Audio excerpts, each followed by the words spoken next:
अचानक आलेल्या पाहुण्यांसाठी काय बनवावं सुचत नाही, त्यासाठी आज आपण मिनी व्हेज थाळीची रेसिपी पाहणार आहोत।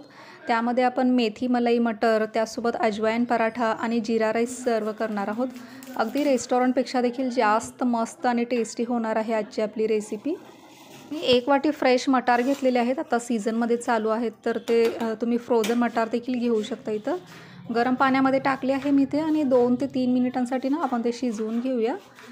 जोपर्यंत मटर शिजत आहे तोपर्यंत मी इथं एक मध्यम साईजचा कांदा घेतलेला आहे आणि त्याचे मोठे मोठे स्लाइस करून घेते आणि एक टोमॅटो असं रफली चॉप करून घेत आहे। ही रेसिपी जी मी दाखवत आहे ते 4 ते 5 लोकांसाठी ना पुरेशी आहे, म्हणजे निदान 4 लोकांना तरी अगदी परफेक्ट पुरेल त्या प्रमाणात मी तुमच्यासोबत शेअर करत आहे।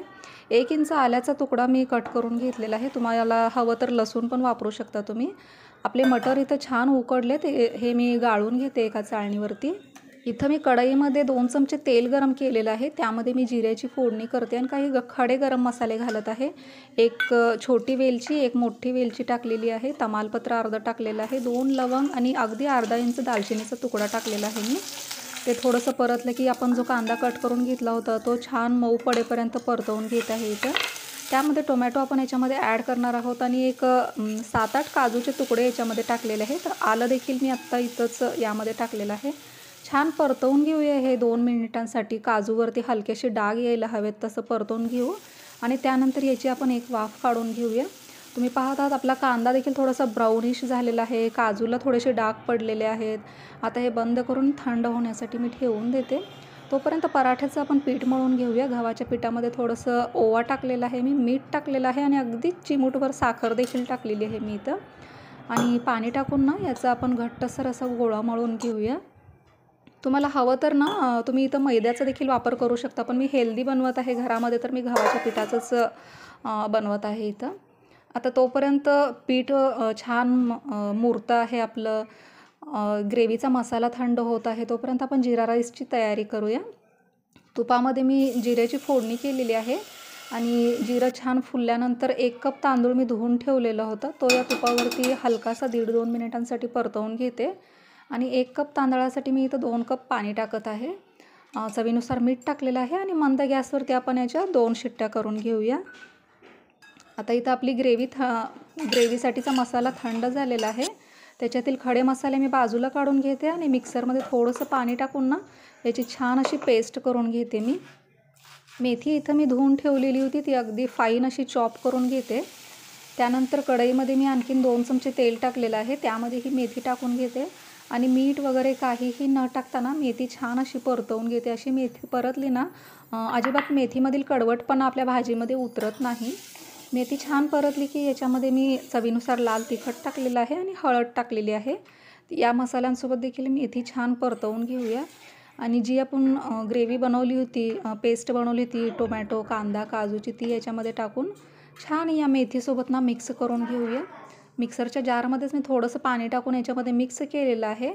मला आणखीन थोडंसं घट्ट वाटतं म्हणून मी वरून आणखीन थोडंसं गरम पाणी टाकून घेत आहे आणि हे सर्व आता आपण छान असं शिजवून घेऊया। चवीनुसार मीठ टाकूया याच्यामध्ये आणि वरून धणे पावडर टाकत आहे।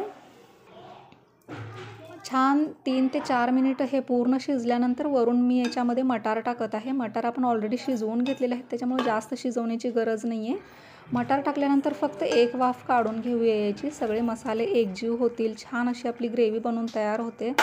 सगळ्यात शेवटी ना वरून थोडासा किचन किंग मसाला किंवा गरम मसाला टाका तुम्ही। थोडीशी कसुरी मेथी देखील मी इथं टाकलेली आहे आणि इथं आपली भाजी तयार झालेली आहे, पण आणखी मेन इन्ग्रेडियंट्स याच्यातला मलाई टाकलेली नाही आहे आपण। इथं मी दुधावरची फ्रेश मलाई घेतलेली आहे। मलाई थोडी जास्त घट्ट होती म्हणून थोडंसं दूध मिक्स केले त्याच्यामध्ये आणि याच्यामध्ये ॲड करून घेत आहे। सगळ्यात शेवटी मला जास्त वाटत होती ही मलाई, पण मग टाकले सगळीच, तेवढी काढली होती तर टाकून दिले एवढी पूर्णच त्याच्यामध्ये।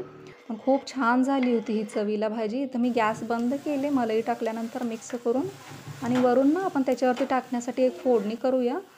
तेल गरम केले, त्याच्यामध्ये लसूण अगदी फाईन कट केलेला टाकलेला आहे, 2 लाल सुक्या मिरच्या टाकलेल्या आहे, थोडंसं काश्मीरी रेड चिली पावडर टाकले आणि तो तडका याच्यावरती टाकून ना झाकून ठेवले एक 5 मिनिटांसाठी।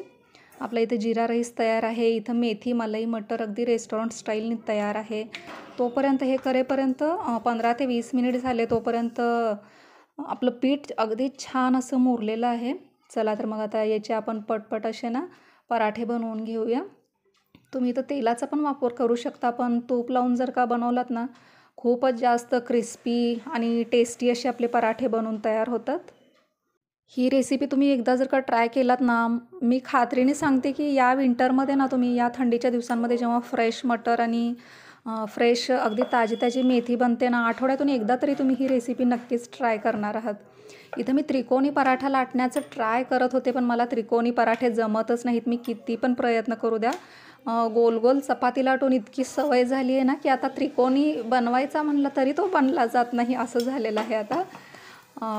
बट राहू द्या. पण मग आज ठरवलं होतं की निदान गोल तरी चपाती मी बनवणारच नाही, गोल पराठा बनवणारच नाही, हे मी ठरवलेलंच होतं. मग ज्या शेपमध्ये माझा पराठा बनेल ते ओके आहे म्हणलं. मग तुम्ही जसं पाहत आहात त्या शेपमध्ये माझा अगदी क्रिस्पी आणि कुरकुरीत असा तूप लावलेला मस्त असा ना लालसर पराठा बनवून तयार झालेला आहे. आणि तुम्ही इथं पाहत आहात लेअर किती छान असे ना सुटत आहेत आपल्या पराठ्यांना. इतकी परफेक्ट आणि टेस्टी रेसिपी आहे ना, तुम्ही एकदा नक्की ट्राय केली पाहिजे. गरम गरम जीरा राईस, म्हणजे काही जास्तीचं जरी सामान नसलं ना, जास्तीचं जरी आयटम बनवलेले नसले ना, शॉर्ट अँड स्वीट एवढी टेस्टी थाळी बनवून तयार होते ना, एकदा नक्की ट्राय करा. आणि व्हिडिओ शेवटपर्यंत पाहिल्याबद्दल खरंच सर्वांचे खूप खूप धन्यवाद. रेसिपी जर का आवडली असेल, माझा व्हिडिओ आवडला असेल, माझे एफर्ट्स तुम्हाला आवडत असतील तर प्लीज एक लाईक नक्कीच करा. चॅनलवरती नवीन असाल तर सबस्क्राईब करा. आणि तुमच्या काही कमेंट्स असतील तर ते देखील मला सांगा. तुमच्या कमेंट्स खूप जास्त मोटिवेट करतात मला, त्यामुळं कमेंट करायला अजिबात विसरू नका. भेटूया पुन्हा एकदा अशा छान रेसिपीसोबत. तोपर्यंत मस्त खा आणि स्वस्त रहा.